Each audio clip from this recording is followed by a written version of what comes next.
अभ्युत्थानम धर्मस्य तदात्मानं सृजाम्यहम्। आज इस उद्घोष के साथ इस छत्तीसगढ़ प्रांतीय स्तरीय हिंदू राष्ट्र अधिवेशन में यहाँ पर उपस्थित पूज्य सदानी दरबार तीर्थ के और छत्तीसगढ़ के बड़े ही सम्मानित, हम सब के लिए सदैव हर कार्य में आगे रहने वाले नवम जो संत युधिष्ठिर लाल सदानी जी का हम सभी बहुत बहुत वंदन करते हैं, अभिनंदन करते हैं। परम पूज्य महामंडलेश्वर छत्तीसगढ़ संत मंडल के सर्वमान्य अध्यक्ष श्री सर्वेश्वर दास जी महाराज, उनके भी चरणों में प्रणाम करता हूं। आज हिंदू जन जागृति समिति सनातन संस्था के यहाँ पर आए हुए समस्त पदाधिकारीगण, और हमारे लिए बड़े गर्व का विषय है कि यहाँ पर वीर सावरकर परिवार हमारे बीच में उपस्थित है। हमने उनको नहीं देखा, लेकिन आपको अपने बीच पाकर हम बहुत गौरवान्वित महसूस कर रहे हैं। छत्तीसगढ़ के धराधाम पर प्राय ऐसा होता है कि मंच पर जब मुख्यमंत्री श्री विष्णुदेव साई जी आते हैं तो हम संत अपने आसन पे बैठे रहते हैं, वो आकर हमारा चरण स्पर्श करते हैं। पर आज यहाँ पर जब विष्णुदेव साई जी आए तो पूज्य साईं जी और हमने आकर उनका सम्मान किया, उठकर उनका सम्मान किया, क्योंकि आज वो यहाँ पर मुख्यमंत्री के रूप में नहीं आए हैं, हमारे बीच एक कार्यकर्ता हिंदू वीर के रूप में आए हैं, वो एक हिंदू पुरुष के रूप में आए हैं। मैं याद करना चाहूंगा 2005 में जब जहां महागिरजाघर है कुलकुरी, वहां पर धर्म जागरण विभाग के द्वारा मुझे बुलाया गया। कहा गया कि इस क्षेत्र में कोई बहुत बड़ा आयोजन होना चाहिए, हिंदू शक्ति एकत्रित हो, ऐसा कार्यक्रम होना चाहिए। तो 2005 में मेरे 108 यज्ञ की श्रृंखला में वो 27वां यज्ञ कुलकुरी में संपन्न हुआ। उस समय विष्णुदेव साई जी वहां आप सांसद थे और आपने पूरे उस यज्ञ के आयोजन को और पूरे क्षेत्र को पूरी निर्भरता के साथ सबको जोड़ करके आयोजित किया, संपादित किया। सपरिवार उसमें आते थे, रहते थे। और जब उस यज्ञ की पूर्णाहुति हुई, मुझे समिति ने कहा कि दक्षिणा में हम क्या दें गुरुदेव आपको। उसमें श्री साई जी भी थे। मैंने कहा जिनके सुपुत्र यहाँ पर हैं प्रबल प्रताप जुदेव जी, जिनको सम्मानित गोवा में किया गया, लेकिन उनका सम्मान नहीं, पूरे छत्तीसगढ़ के सनातन हिंदू वीरों का सम्मान है। प्रबल प्रताप जुदेव जी के पिताश्री दिलीप सिंह जुदेव जी, उन्होंने मसाल रैली निकाली थी कुछ दिन पहले। वहां पर एक नदी के किनारे भगवान शंकर के मंदिर को ईसाइयों ने तोड़ दिया था। उस मंदिर के पुनर्निर्माण के लिए प्रयास चल रहा था। मैंने यज्ञ समिति को और साई जी को कहा, मुझे कुछ नहीं चाहिए, आप यदि कुलकुरी से मुझे यज्ञ का विदा कर रहे हैं तो उस मंदिर का तुरंत जीर्णोद्धार होना चाहिए और मंदिर बन के खड़ा होना चाहिए। बहुत विरोध था, लेकिन हमने वहां बैठक लिया। विष्णुदेव साई जी भी वहां उपस्थित हुए और आपने ही प्रथम घोषणा की। कहा बाबा जी, ये पूरा समाज जो बैठा है उन सबको अंशदान लगाना चाहिए। मैंने कहा चलो मैं 5100 दूंगा, किसी ने कुछ कहा, लेकिन बाद में पूरा खर्चा विष्णुदेव साई जी ने उठाया और उस मंदिर को 6 महीने के अंदर बनाकर तैयार किया। और 6 महीने के बाद सावन में हम लोगों ने कांवड़ यात्रा निकाल के शिव जी का जलाभिषेक किया। तो ये आपके संस्कार हैं। आज छत्तीसगढ़ में हम सबके लिए बड़े गर्व की बात है। हम किसी पार्टी के तरफ से नहीं बोलते हैं, भाजपा कांग्रेस की ओर से नहीं बोलते हैं, लेकिन ये बड़े सम्मान के साथ कह सकते हैं कि जो संतों के चरण छूते हैं, जो संतों को सुरक्षा देते हैं, जो हिंदू वीरों के कार्यक्रम में आते हैं, ऐसे मुख्यमंत्री के रूप में हमने विष्णुदेव जी को पाया है। छत्तीसगढ़ अपने आप में बड़ा गौरव प्रदेश है। मैं सावरकर जी का भी ध्यान आकर्षित करूंगा।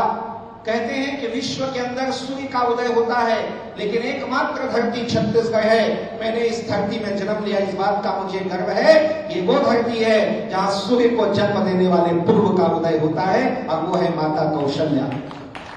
इसलिए तुलसीदास जी ने वंदन किया, बंदव कौशल्या दिशि प्राची कीरति जासु सकल जगमाची। आज सनातन संस्था हिंदू जनजागृति समिति के द्वारा यहाँ पर उद्घोष किया गया कि छत्तीसगढ़ से हिंदू राष्ट्र का उद्घोष हो रहा है और ये उद्घोष 2025 के अंदर पूरा होना चाहिए। हम इस बात के लिए पूरे छत्तीसगढ़ की जनता और अब तो मुख्यमंत्री जी भी हमारे साथ है, आपके साथ है, हम मिल करके काम करेंगे।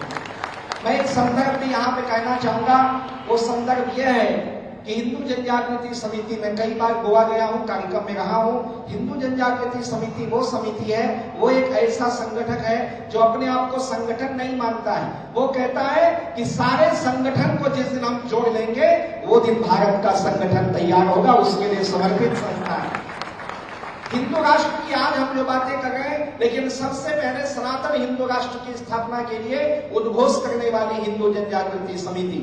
अभी अभी संदेश पढ़ा गया, पूज्य गुरु जी का संदेश पढ़ा जा रहा था। मुझे कुछ क्षण याद आ गया, जब उनके सम्मुख में गोवा में बैठा था आश्रम में, तो उन्होंने मुझे कहा था कि राम बालक दास जी, आप लोग जो कार्य कर रहे हैं ना, वो कार्य तो हो चुका है, भगवान कृष्ण ने कर दिया है, अब तो निमित्त कौन बनेगा, वो भगवान ढूंढ रहा है, वो हम सब लोग हैं, हमें निमित्त बनना है।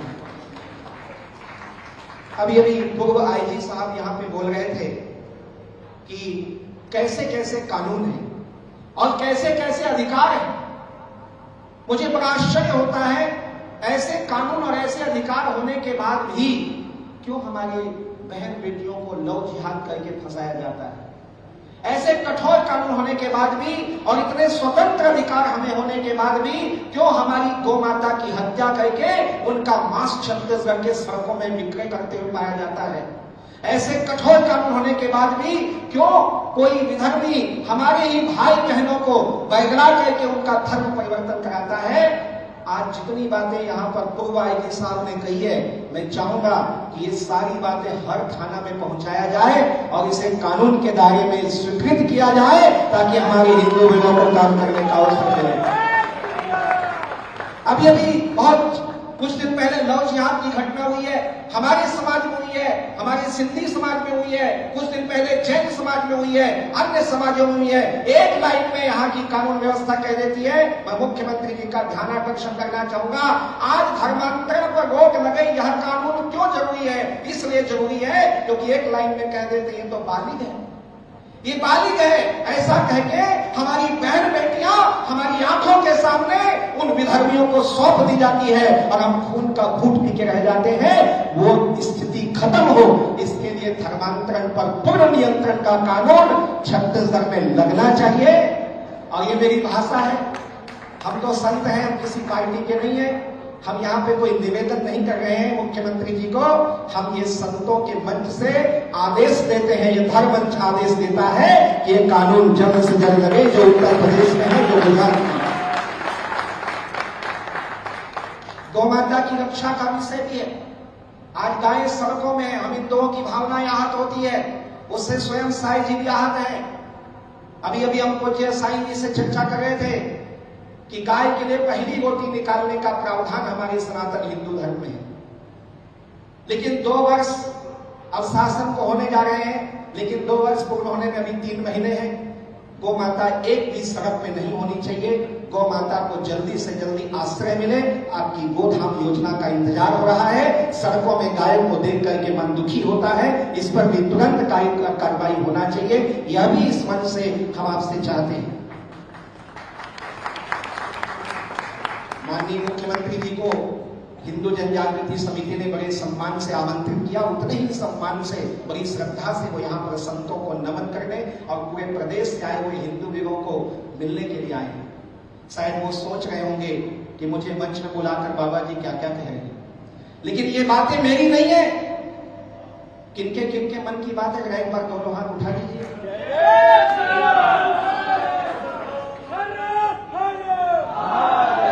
वक्त की कमी के कारण हर व्यक्ति आपसे नहीं बोल पाता है, इसीलिए मैं सबकी ओर से आवाज बन के ये बात रख रहा हूं, क्योंकि इससे मन बहुत व्यथित है, बहुत दुखी है। आज हमारे सावन के महीने में शिव मंदिर तोड़ दिए जाते हैं। हमारे बालोद जिला में कुछ दिन पहले शिव मंदिर को तोड़ दिया गया और FIR करके हम थाना में जाते हैं तो हमें कहा जाता है कि पुख्ता सबूत नहीं होने के कारण ये केस बंद कर दिया जाता है। पुख्ता सबूत ढूंढने का काम पुलिस का है, कानून का है, सरकार का है, ढूंढा जाए और जो शिव मंदिर तोड़े, जो भगवा ध्वज का अपमान करे, वहां बुलडोजर चलने की व्यवस्था इस प्रदेश में भी होनी चाहिए। बात सर्वविदित है कि छत्तीसगढ़ में भारतीय जनता पार्टी की जो सरकार आई है, वो सरकार हिंदुत्व विचारधारा के कारण आई है, वो सरकार संतों के आशीर्वाद से आई है, हर हिंदू निष्ठ ने अपना खून पसीना बहाया है। तो अब हमें क्यों इंतजार करना पड़ेगा? ये प्रदेश उत्तर प्रदेश की तरह ही पूर्ण हिंदुत्व प्रदेश के रूप में उभरना चाहिए, ये हमारी मांग है। मां कौशल्या धाम का निर्माण बालोद जिला में हो रहा है। मैंने छत्तीसगढ़ की माटी में जन्म लिया, मन में पीड़ा थी, मैं संतों के चरणों में भी निवेदन करूं। शायद ही पिछले वर्ष होकर के आए और बहुत जल्दी आने वाले हैं।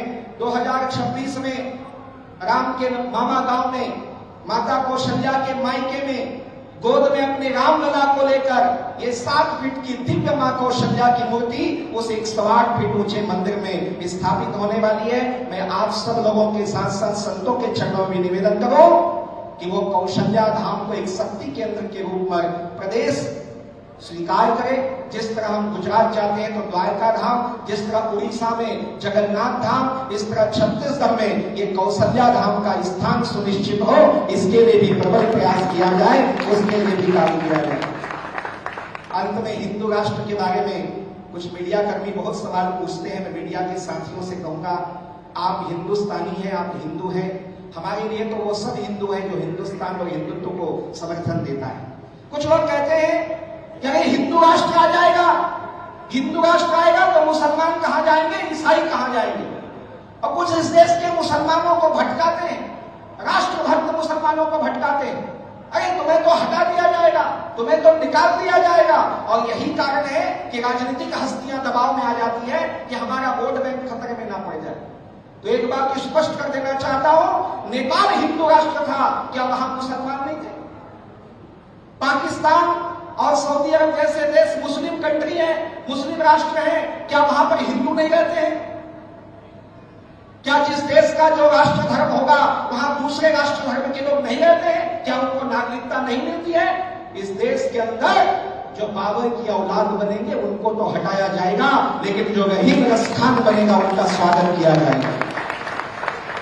हिंदू राष्ट्र की स्थापना सिख ईसाई या हिंदू मुसलमान में झगड़ा करने के लिए कोई सांप्रदायिक विषय नहीं है।